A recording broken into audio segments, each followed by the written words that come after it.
I still remember the exact moment she said it. Not because of the words alone, but because of how easily they slipped off her tongue, like they had been waiting there for months, maybe years. I don't think you deserve me anymore. Just like that. No hesitation, no crack in her voice, no remorse. We were standing outside her apartment in downtown Chicago, the kind of place I could barely afford to visit, let alone live in.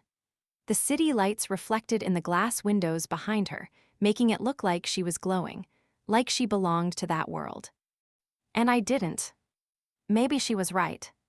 But that didn't make it hurt any less. Her name was Vanessa Carter. We met 8 years ago, back when neither of us had anything but dreams and a whole lot of stubbornness. I was just a guy working double shifts at a mechanic shop in Southside, trying to save enough to maybe one day open my own garage. Grease-stained hands, tired eyes, but a heart that believed in building something real. Vanessa. She was ambition wrapped in elegance.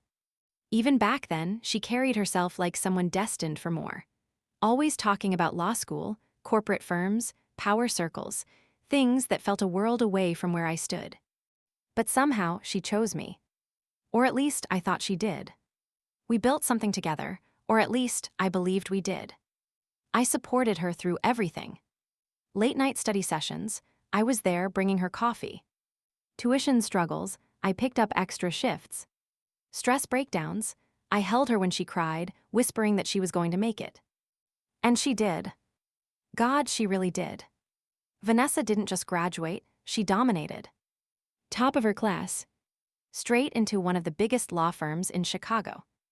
Suddenly, she was surrounded by people who wore suits that cost more than my monthly salary. People who spoke in polished tones, who vacationed in places I had only seen in movies. And slowly, I started to disappear from her world. At first, it was small things. She stopped inviting me to events. Said I wouldn't be comfortable. Then it became bigger. She'd cancel plans because of important networking dinners. And when we were together, she felt distant. Like she was physically there, but mentally already somewhere else. Somewhere I couldn't follow. I tried. God knows I tried. I cleaned up, bought better clothes, tried to speak the way her colleagues did. I even took business classes at night, thinking maybe, just maybe, I could meet her halfway. But every time I reached forward, she seemed to move further away. The night everything broke wasn't dramatic. No screaming, no throwing things. Just quiet, devastating honesty. I've changed, Ethan. Her voice was calm, almost rehearsed. And you haven't. That one hit harder than anything else. Because deep down, I feared she was right. I'm still the same person you fell in love with, I said, my voice barely steady. She shook her head slowly. That's the problem. Silence stretched between us. Cold, heavy. Final. I need someone who matches where I am now, she continued. Someone who understands this world. And I do, I asked. She hesitated. That hesitation told me everything. Then came the sentence that would replay in my head for years. I don't think you deserve me anymore. It wasn't just rejection. It was judgment. A verdict. Like everything I had done, everything I had given wasn't enough. I could have argued. Could have fought. Could have reminded her of every sacrifice, every moment I stood by her when she had nothing. But something inside me just went quiet. Because love shouldn't have to beg. So instead, I nodded. Slowly. Painfully. Okay. That one word surprised even me. She blinked, clearly not expecting that. You're not going to fight for us. I let out a small, tired laugh. I already did. And just like that, 8 years ended in less than 8 minutes. I walked away that night with nothing but the clothes on my back and a silence that echoed louder than any argument ever could. No closure. No dramatic goodbye. Just emptiness. The first few months were brutal. I won't sugarcoat it.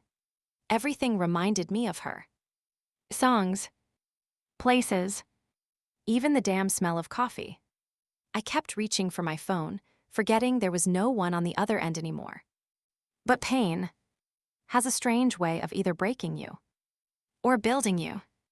I chose the second. I threw myself into work like a man possessed. The garage became my entire world. I stopped counting hours, stopped caring about weekends. I just worked, learned everything I could, saved every dollar, took risks I never would have before. And slowly, things started to change. One garage turned into two. Two turned into five. Five turned into a full-scale automotive business. Not just repairs, custom builds, high-end restorations, performance tuning. The kind of work that started attracting attention. Real attention. By the third year, I wasn't just surviving anymore. I was thriving. Funny how life works like that. The moment you stop chasing someone else's approval is the moment you start building your own value. I didn't think about Vanessa much anymore. At least, that's what I told myself. Until one email changed everything.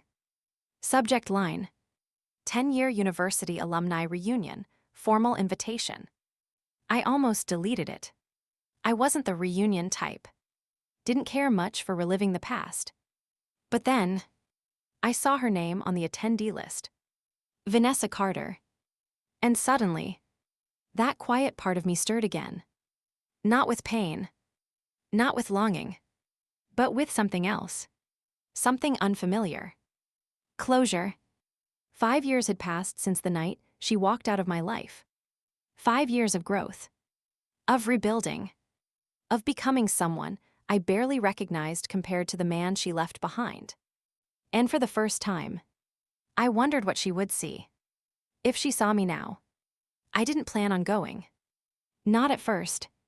But the thought kept creeping back. Not for revenge. Not to prove anything. Just to see who we had both become. So I RSVP'd. And that decision would change everything. The night of the reunion arrived faster than I expected. I stood in front of the mirror, adjusting my suit, not rented, not borrowed, mine. Tailored, sharp, earned. For a brief moment, I caught a glimpse of my reflection and barely recognized the man staring back.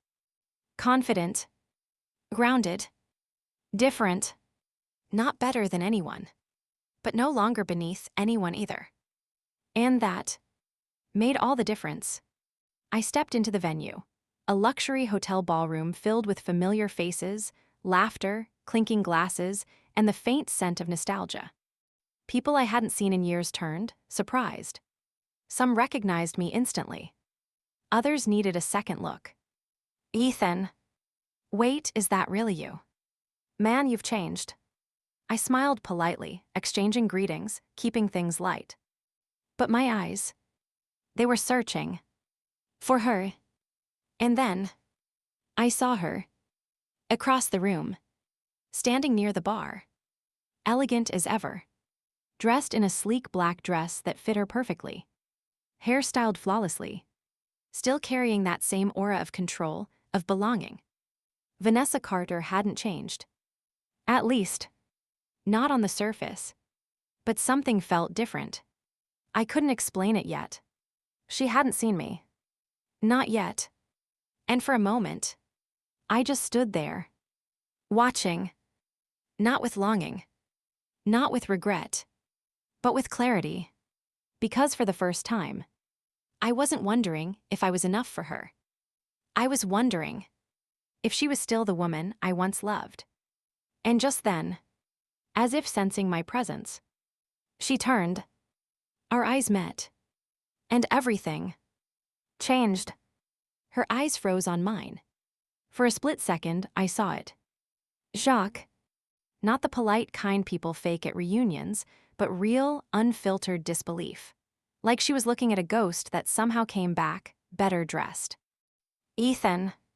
My name left her lips slowly, carefully, like she wasn't entirely sure it was real. I gave a small nod. Hey, Vanessa. Simple, calm, controlled. Nothing like the man she last saw 5 years ago. She walked toward me, heels clicking against the polished floor, each step measured but slightly hesitant. That was new.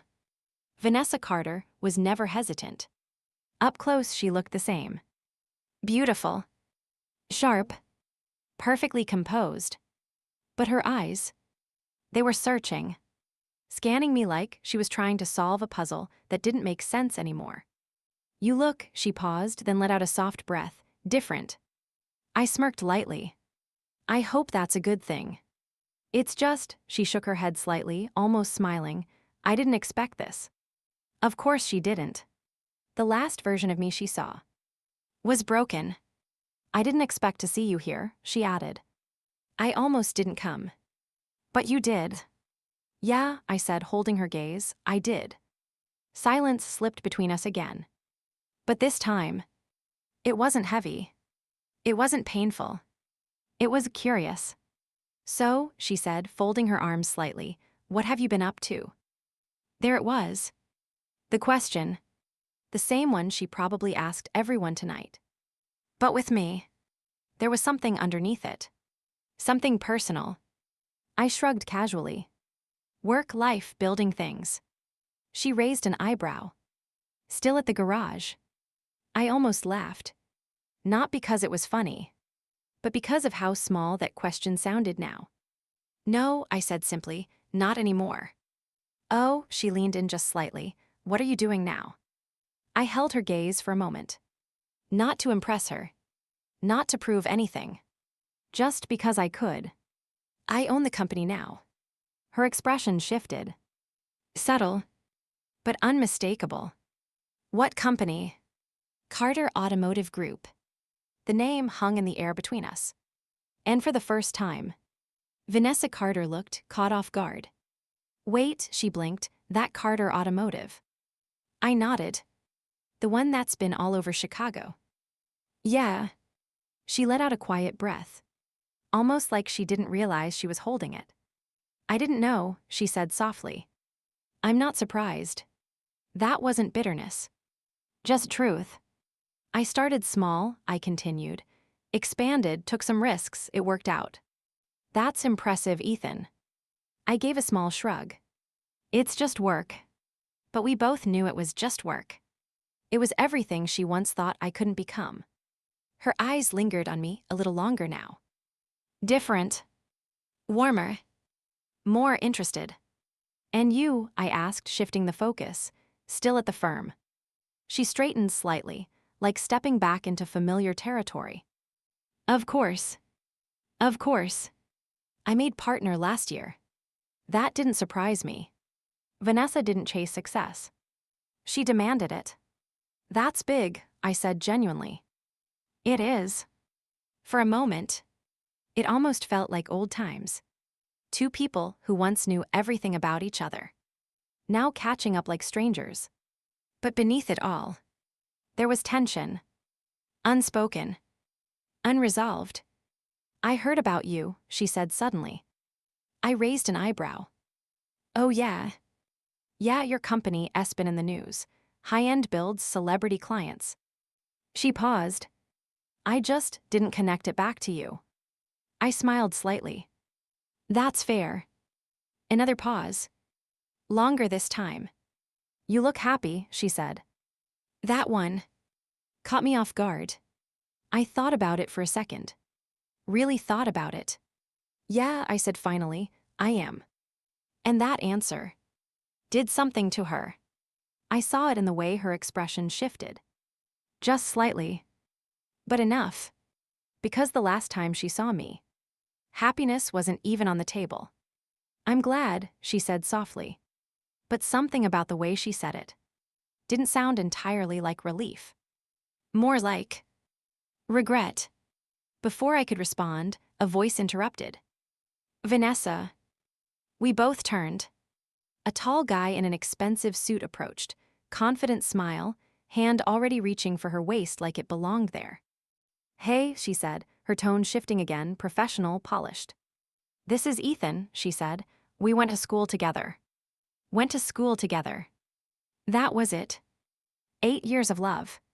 Reduced to a footnote. I didn't react. Didn't need to. Nice to meet you, the guy said, extending his hand. Daniel. I shook it. Firm. Steady. Ethan. Daniel works at the firm, Vanessa added quickly. Senior partner, he corrected with a slight grin. Of course he was. Impressive, I said. But inside, I wasn't comparing. Not anymore. Because I didn't need to.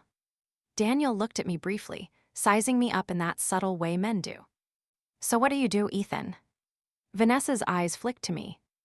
Watching. Waiting. I answered calmly. I run an automotive company. Daniel nodded politely. Nice local business. Multi-state. That got his attention. Oh. Yeah, I added casually. We just expanded into California last quarter. Silence. Not awkward. Just heavy with realization. Good for you, Daniel said finally.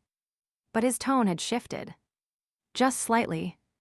The same way Vanessa's had earlier. Recognition. Respect. Maybe even a hint of discomfort.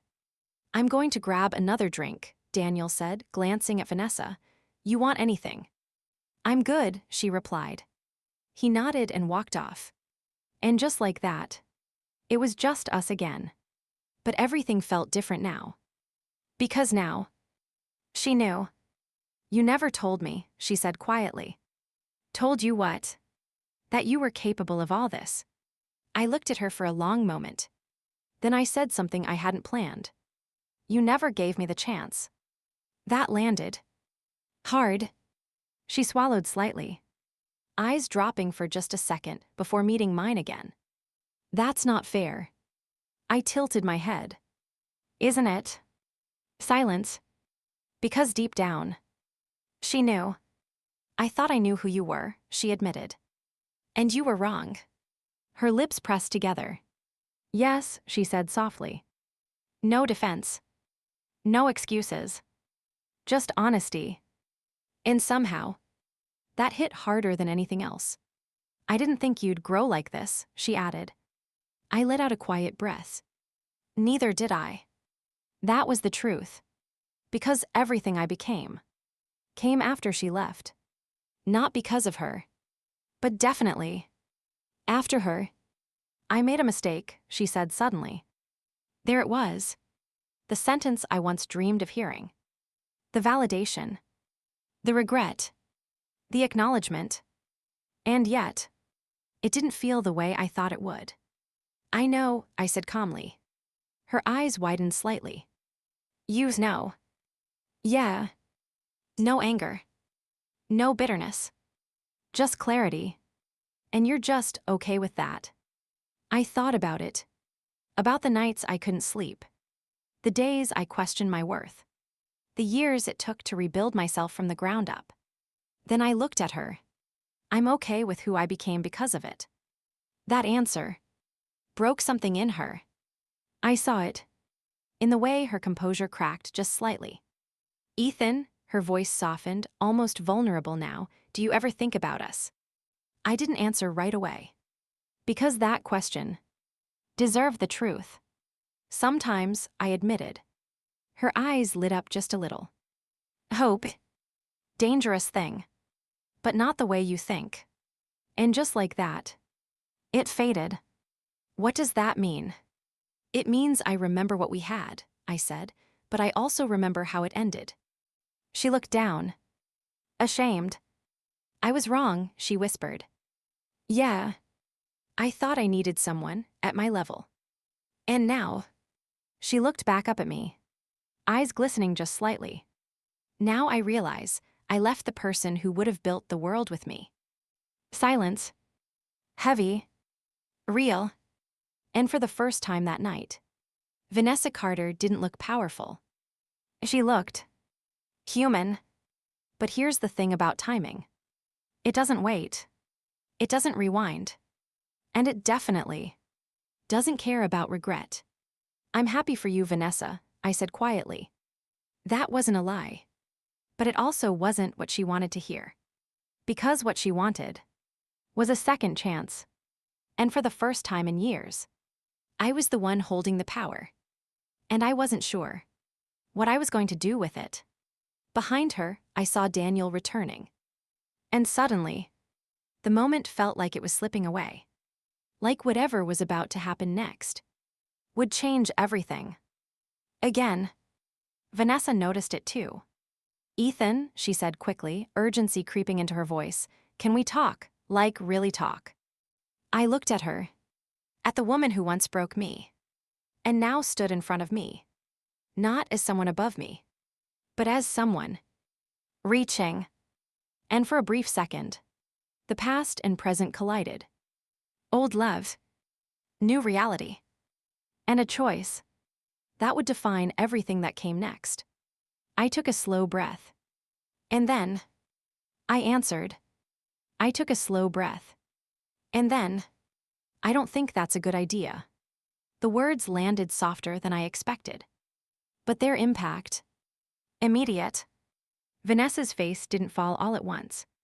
It cracked, subtly, like glass under pressure that hadn't shattered yet, but was seconds away. "Why?" she asked, her voice barely above a whisper. Not defensive, not angry, just searching. I glanced past her for a moment. Daniel was getting closer. 5 steps away. 4. Then I looked back at her. "Because we already had that conversation," I said calmly, "5 years ago." Her lips parted slightly, but no words came out. "That night," I continued, "you said everything you needed to say. 3 steps. And I listened. 2 steps. And then I left. 1. Daniel stopped beside her. "Everything okay?" he asked, looking between us. Vanessa didn't answer. She couldn't. Because right now, this wasn't about him. It was about the moment she thought she controlled. Slipping out of her hands. "I just wanted to talk," she said again, softer this time, like she was trying to hold onto something already gone. I gave a small nod. "I know." And I meant it. Because I could see it now. Clear as day. This wasn't about curiosity anymore. This was regret. And regret always comes too late. "You don't get to come back into my life just because you finally see my value," I said, my voice still steady, still controlled. "You had me when I had nothing, and you walked away." Daniel's posture shifted slightly. He was listening now. Really listening. Vanessa's eyes shimmered. Not dramatic. Not forced. Real. "I didn't know," she whispered. I shook my head gently. "No," I said, "you chose not to." That one broke through. Because deep down, she knew the difference. "I thought I needed more," she admitted, her voice trembling now. "And maybe you did." That caught her off guard. "Wait, what?" I took a small step back. Not to create distance, but to make something clear. "You wanted a different life," I said, "different people, different standards." Her breathing grew uneven. "I just wasn't part of that vision anymore." "That's not true," she said quickly. "It is," I replied calmly, "and that's okay." That word again. Okay. But this time, it didn't mean surrender. It meant acceptance. "You don't hate me?" she asked, almost confused. I let out a quiet breath. "No." That answer hit harder than anger ever could. Because anger, at least, means there's something left. But this was peace. And peace doesn't leave room for going backwards. "I hated how things ended," I added. "I hated how small I felt after you said those words." Her eyes closed briefly. "I'm sorry," she whispered. "I know." Not "I forgive you." Not "it's okay." Just, "I know." Because some apologies don't change anything. Daniel finally spoke again. "Vanessa, maybe we should." "I'm not done," she snapped suddenly. The room shifted. Heads turned. Because Vanessa Carter didn't lose composure. Except right now. She just did. She turned back to me.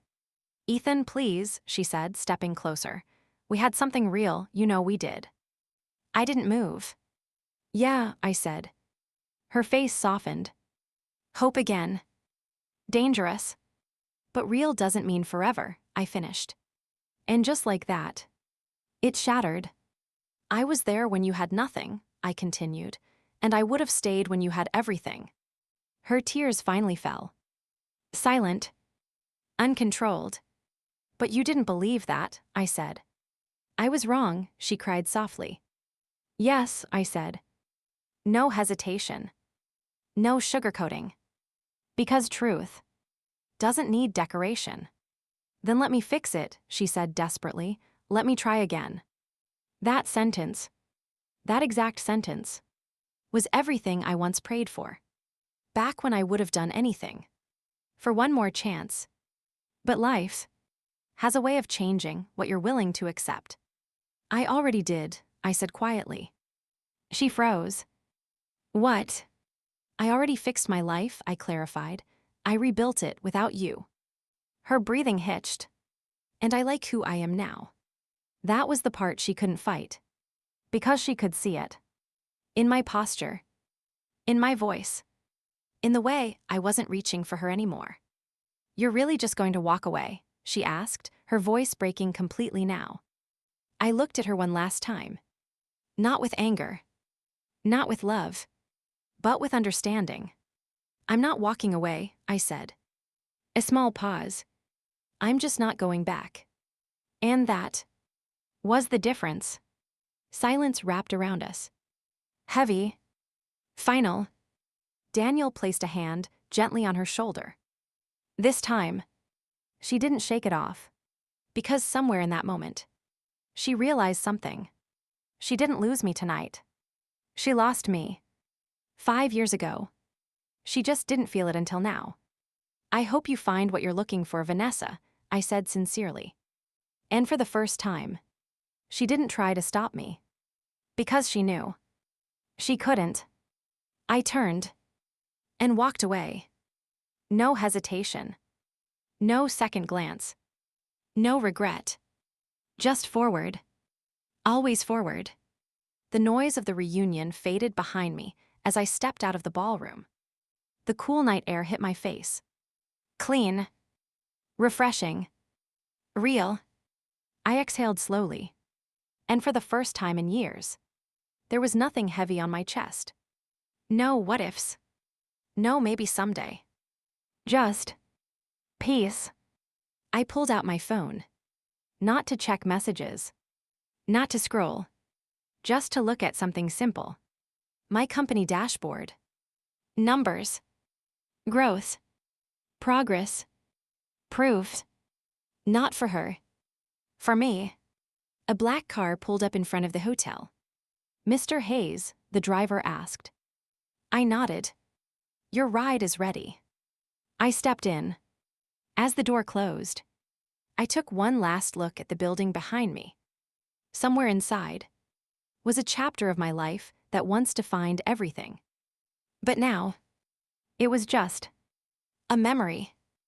And memories don't control you unless you let them. The car pulled away. City lights blurred past the window. And I leaned back, letting the silence settle in. Not the empty kind. The full kind. The kind you earn. Because sometimes, the greatest revenge isn't proving someone wrong. It's proving to yourself that you were never what they said you were. And never will be again. 5 years ago, she told me I didn't deserve her. Tonight, I realized something far more important. I never needed to.